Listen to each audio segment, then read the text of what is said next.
नमस्कार दोस्तों, आज के इस नए वीडियो में एक बार फिर से आपका स्वागत है। जैसे कि आप सभी को मालूम है कि सीजी सेट 2024 के लिए ऑनलाइन फॉर्म फिलअप होना स्टार्ट हो चुका है। ऑनलाइन फॉर्म फिलअप करते समय कई प्रकार के क्वेश्चन आ रहे हैं, कई प्रकार के डाउट हो रहे हैं। जैसे कि इस प्रकार के आपके सामने डाउट है कि एज लिमिट क्या है, हम फॉर्म फिलअप नहीं कर पा रहे हैं। पोस्ट ग्रेजुएट डिग्री डिसिप्लिन में क्या भरें, जब आप फॉर्म फिलअप करेंगे तो पोस्ट ग्रेजुएशन डिग्री डिसिप्लिन में अनिवार्य है, कंपलसरी है, स्टार लगा हुआ है, मतलब इसमें आपको भरना ही पड़ेगा।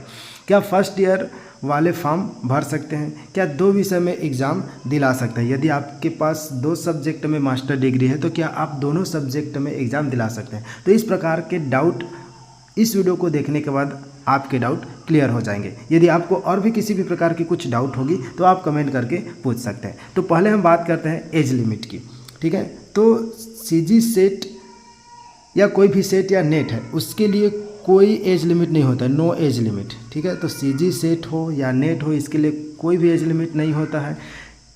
यदि आप फॉर्म फिलअप नहीं कर पा रहे हैं, एज लिमिट कई अभ्यर्थियों द्वारा पूछा गया है कि नो एज लिमिट मैच बोल रहा है, ठीक है। तो ये व्यापम के संज्ञान में जाएगा, तो वे इसको हटाया जाएगा। क्यों? क्योंकि इसके लिए कोई भी एज लिमिट नहीं होता है, ठीक है। तो वे एज लिमिट रिस्ट्रिक्शन करके रखे होंगे, जैसे कि और अन्य एग्ज़ाम के लिए एज लिमिट रिस्ट्रिक्शन उनके लिए क्या होता है, बाध्य रहता है, ठीक है। तो इसमें भी वो कंडीशन को लगा दिया होगा, इसलिए आप फॉर्म फिलअप नहीं कर पा रहे हैं। लेकिन आप घबराइए मत, आप बाद में फॉर्म फिलअप कर पाएंगे। इसमें जो है सॉफ्टवेयर में अपडेट कर दिया जाएगा, उस एज लिमिट को हटा दिया जाएगा, क्योंकि सेट के लिए कोई एज लिमिट नहीं होता है। अब आता है पोस्ट ग्रेजुएशन या पोस्ट ग्रेजुएट डिग्री डिसिप्लिन में क्या भरना है, ठीक है। जब आप फॉर्म फिलअप करेंगे तो आपके सामने आएगा पोस्ट ग्रेजुएशन डिग्री डिसिप्लिन, ठीक है। इसमें अब आपको भरना क्या है, ठीक है। तो इसमें सिंपली जैसे कि आप मैथ्स वाले हैं तो आप मैथ्स फिलअप कर सकते हैं, फिजिक्स है तो आप फिजिक्स, जैसे कि आप क्या करते हैं, मैथ्स ऑनर्स से लेकर के कोई पढ़े रहते हैं, कोई फिजिक्स ऑनर्स से लेकर के पढ़े, कोई केमिस्ट्री ऑनर्स से लेकर के कंप्यूटर साइंस, कोई भी ये ऑनर्स से लेकर के पढ़े रहते हैं। तो इसमें आपको जो मेन आपका सब्जेक्ट है उसको फिलअप करना है। जैसे कि आप मैथ्स से ऑनर्स से लेकर के स्टडी किए हैं, ठीक है, तो आपका मेन सब्जेक्ट क्या है, मैथ्स है, तो आपको यहाँ क्या कर लेना है, मैथ्स करना है, ठीक है। तो इस प्रकार से जैसे ग्रेजुएशन में ये अप्लाई होता है, तो आपका अपना मेन सब्जेक्ट को करना है, या आपका कोई स्पेशलाइजेशन होगा, मतलब आपका स्पेशलाइजेशन उस सब्जेक्ट में आपका स्पेशलाइजेशन होगा, तो उसको भी आप सब्जेक्ट के साथ भर सकते हैं, ठीक है। जैसे मैथ्स है तो अप्लाइड मैथमेटिक्स है, ठीक है। इस प्रकार से आप फिलअप कर सकते हैं, या सिंपली आप मैथ्स बस लिखेंगे तो भी काम चल जाएगा, क्योंकि मैथ्स इसमें आपका जो मेन सब्जेक्ट को जानना चाह रहा है, ठीक है। ये ग्रेजुएशन में रहा था, ग्रेजुएशन के लिए होता तो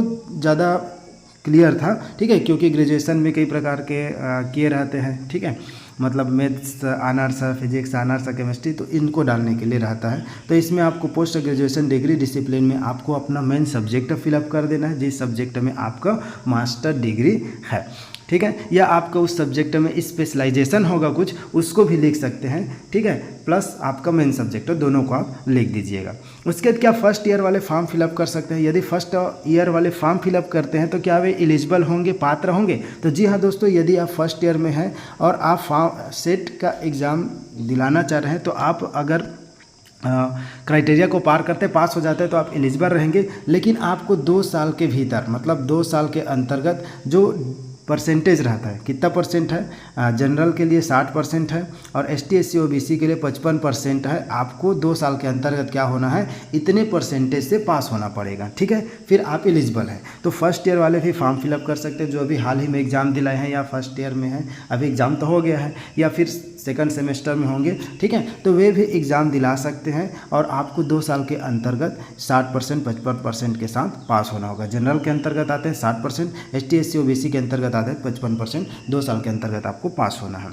क्या 2 विषय में एग्ज़ाम दिला सकते हैं, ठीक है। अब बात ये आता है कि कई कैंडिडेट है जो हिंदी में MSc किए हैं, इंग्लिश में MSc किए हैं, ठीक है, जैसे कि हो सकता है कि कोई हिंदी में किया है प्लस साइंस वाले भी होंगे, ठीक है, मैथ्स में भी कर लिए होंगे। तो इस प्रकार से 2 सब्जेक्ट में मास्टर डिग्री है, तो क्या आप दोनों सब्जेक्ट में एग्ज़ाम दिला सकते हैं? तो मैं आपको बता दूं, एक टाइम में आप केवल एक सब्जेक्ट का एग्ज़ाम दिला पाएंगे, क्योंकि एग्ज़ाम का डेट अलग अलग नहीं होता है, एक ही डेट पर एग्ज़ाम लिया जाता है। तो यदि आप हिंदी और आपका मैथ्स है मान लो, तो हिंदी में आप इस बार फॉर्म फिलअप किए और हिंदी में सेट क्वालिफाई हो गए, तो अगले बार आप जो है मैथ्स में दिला सकते हैं। इस प्रकार से ऐसा आप दिला सकते हैं, लेकिन एक टाइम में आप केवल एक सब्जेक्ट में एग्ज़ाम दिला सकते हैं। ठीक है, इसके लिए साथ ही साथ कितने परसेंट चाहिए तो मैं आपको बता दूं कि सेट के लिए एलिजिबिलिटी है कि 55% वाले एग्ज़ाम दिला सकते हैं। ठीक है, 55% कौन, ST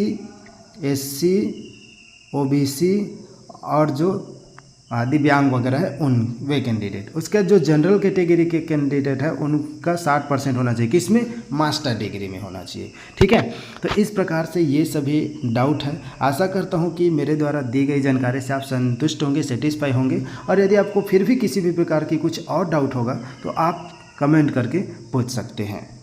और इसी प्रकार के नए नए अपडेट के लिए, नए नए जानकारी के लिए आप हमारे चैनल को सब्सक्राइब करके रख सकते हैं, ताकि जैसे ही कुछ नोटिफिकेशन आए, कुछ जानकारी चाहिए तो आप कमेंट करके पूछ सके, ताकि आपके प्रश्न का जवाब आपको मिल सके और आप सेटिस्फाई हो सके। तो यही अपडेट आप लोगों तक शेयर करना था। मिलते हैं फिर से नए वीडियो के साथ। तो आज के लिए बस इतना ही। Thank you for watching. जय हिंद, जय भारत, जय छत्तीसगढ़।